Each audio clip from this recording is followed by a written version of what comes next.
So this will be a good test to see what kind of battery drain I get for this ride, because I may attempt to go into one of our other trail systems, which may end up being like 30 kilometers, 30 or 40 kilometers or so of riding. Like this supposedly has like 70 kilometers of range, but that's like optimal. That's probably on pavement, and it's definitely not below freezing.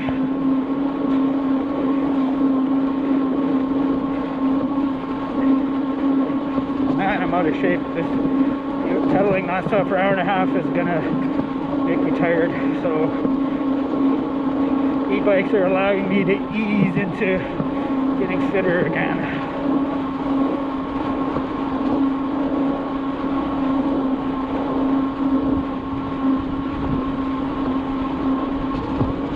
So right now, January, February, idea is to get 2 hours of riding, minimum of 2 hours of riding every Friday, Saturday, Sunday, which doesn't sound like that much, but consider how out of shape I am. Doing 4 2-hour days in a row will initially make me tired. Hopefully after 2-3 weekends I'll feel better and have more confidence in my fitness to ride non-electric bikes.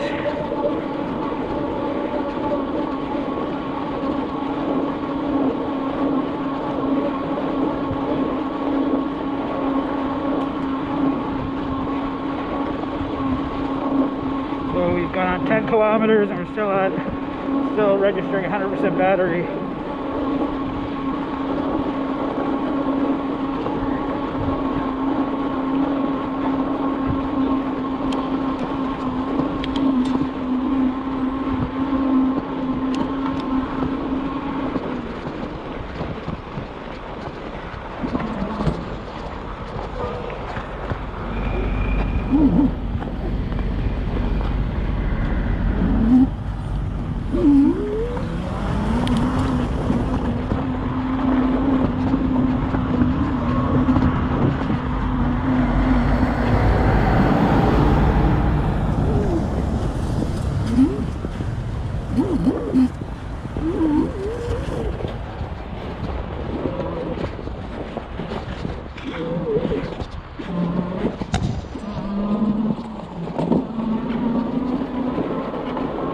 Got so much grunt that it lifts the front end. It makes it hard to ride through soft snow because there's not a lot of weight on the front wheel. That's interesting discovery.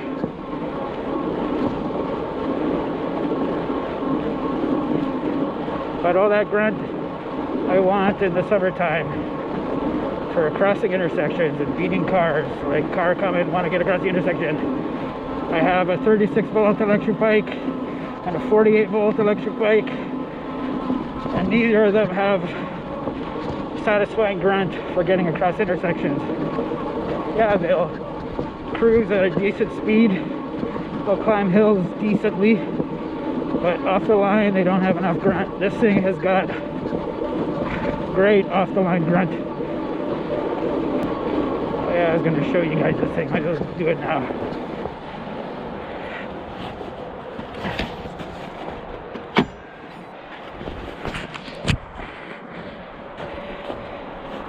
Here it is, Rize Blade, 20-inch electric fat bike. It's like a retro, I don't know, motorbike style. It's an e-bike. It's got a functioning brake light, the headlight, 1000 watt Bafang motor, 52 volt battery. Oh, I forgot to close my charging port. Has a removable battery, 52 volt, what was it, 15.2 or something amp hour, which is 780 watt hours according to them. Hydraulic disc brakes, very upright riding position, good solid rack. It actually carries shit on there. It can be taken off. I think it looks nicer with the rack on it. Gives it cool, nice lines.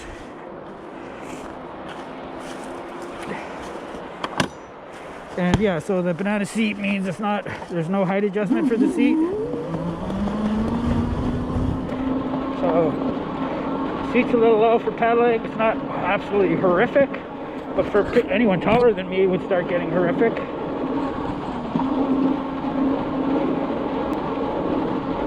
Okay, so at 11 kilometers, we dropped to 99% battery.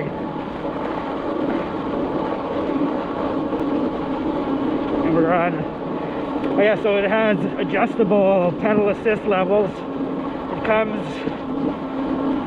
set up, I think, 1 to 7, so 7 different pedal assists, but it has 1 to 5, 1 to 7, and 1 to 9. So I picked the 1 to 9, which will basically give you more fine-tuning increments.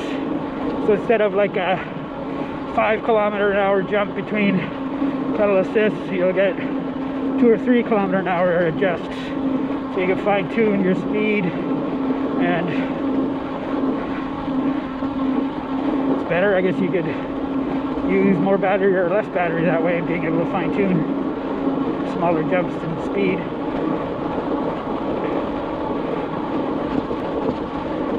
And yeah, this is definitely exercise, because like I said, it's going 20 kilometers an hour.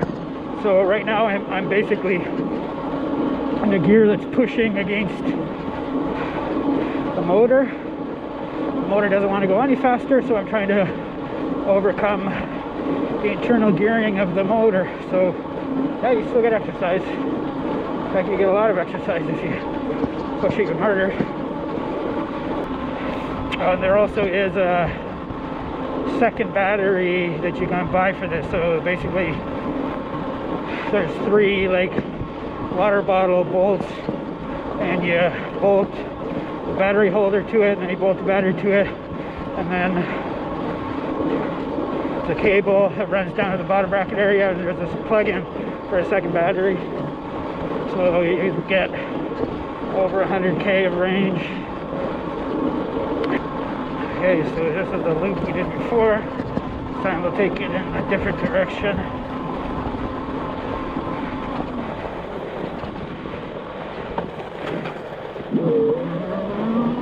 Yeah, so it's been super mild. Not super duper mild, but much warmer than normal. The normals are right now are minus 20 overnight and minus 9 for the high. It's definitely been warmer for the highs most days, and I think this month we've had maybe 2 mornings minus 20 or colder, so completely different from last winter. Last January and February were harsh. Not only did we have the temperatures, we got bucket loads of snow like late in the winter and then early spring. So this winter has been easy peasy. Though it does look like it is cooling off a little bit into the middle to end of next week, but once we get to February, essentially you can almost say only 1 month of winter left, because Marches can be really mild. Last March wasn't super mild, but the previous March was really mild. I remember looking out of 30 days, 31 days, whatever it is, only 6 of them, daytime high didn't go above freezing. Yeah, so this thing weighs like 70 pounds, which I don't think is that bad considering it's 52 volt, 1,000 watt motor. Right, the scooter, the big scooter that look like gas powered scooters, or how you're seeing like e-bikes that totally look like street bikes in Canada for street legal. Those can only have 500 watts. Yes, a lot of them have like 72 volt, 84 volt battery systems, so they got tons of electrical grunt, but they're still restricted to to actually be street legal, they're restricted to 500 watts. Those things weigh like 250 pounds. Literally, you ride those on the trails like this, you're literally have the weight of a motorcycle behind you. If you fucking crash into anybody, that's a lot of weight. So we're gonna go do another little loop. Then we gotta find the trail. Here it is here.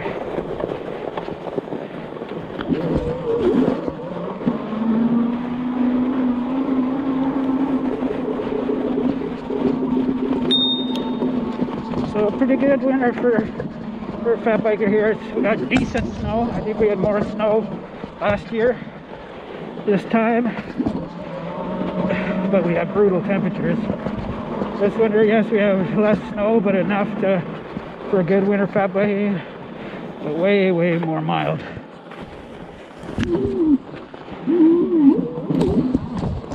Yeah, that instant response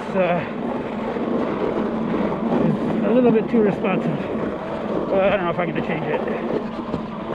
So you just go into settings. There's basically 0, 1, 2, and 3. 3 being most responsive. It comes at 2. Just gotta get used to it, I guess.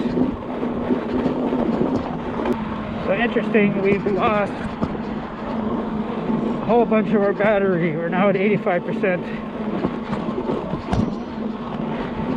So temperatures are having something to do with that. Some of these bikes have estimated usage.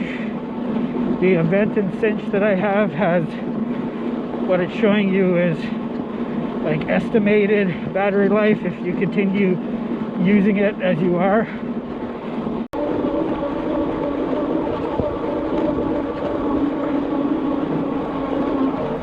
We'll go over this way. There's another good trail over here.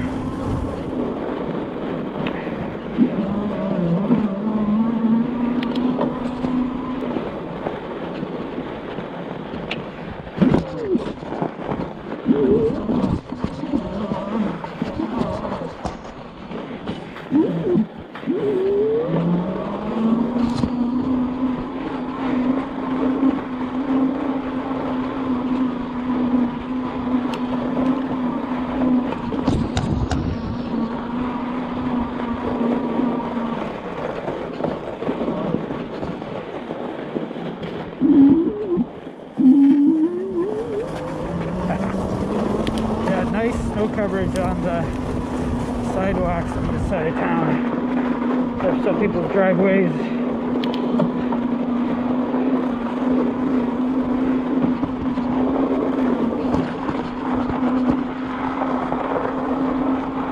So it gives you the full real winter riding experience. Yeah, so one of the things I'm finding annoying with this thing is like the brakes basically completely cut out the electrical system. So I want to like use a combination of a little bit of braking and a little bit of throttle and use the braking to like slow down what's happening and what it's doing, but e-bikes don't work like that. As soon as you click the brakes, the electrical won't work on it at all until you completely release the brake. Be nice to use a little bit of brake in and a little bit of motor.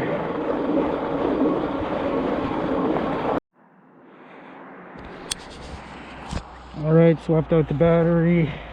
Hadn't died yet, which I'm surprised, but like I said, it's not that cold out right now. Maybe -5, -6. And most of the winter riding vlogs I do are much colder than that. We're just having a mild winter here. So I have a GoPro Hero 7 that I bought, Hero 7 Black, and what are they at now? GoPro Hero 11, 12. They're getting too complicated. I don't need all those features. It's like it's all marketed to professionals.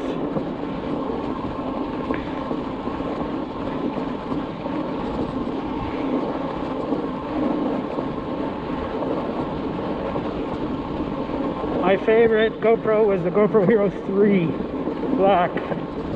Simple, didn't have the video screen on it, just simple LCD screen.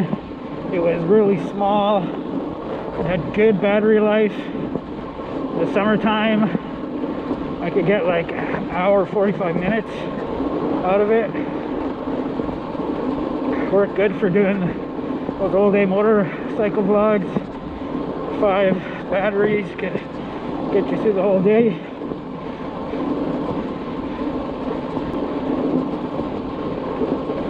Okay, so now it says we're down to 75% battery on this bike, but again we stopped and then had to accelerate up the speed, so it didn't like that, I'm sure. Maybe once we get riding here for a while, it'll go back up.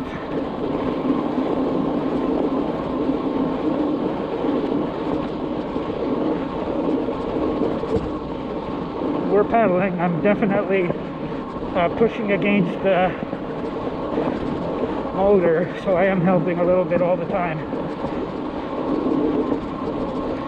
So really, I don't know how much help that is. Maybe 1-2%. I'll have to do a test and see how I can ride this thing without the motor at all. So in case I get into a situation where I'm far from home, for off-road it would be horrific, because riding this thing up short, steep dirt hills would be horrible, but on pavement it might not be so bad.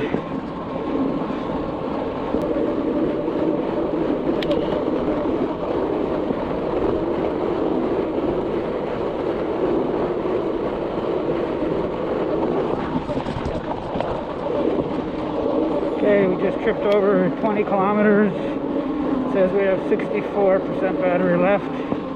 So that little hill that we just did, a couple hills in a row, battery didn't like it.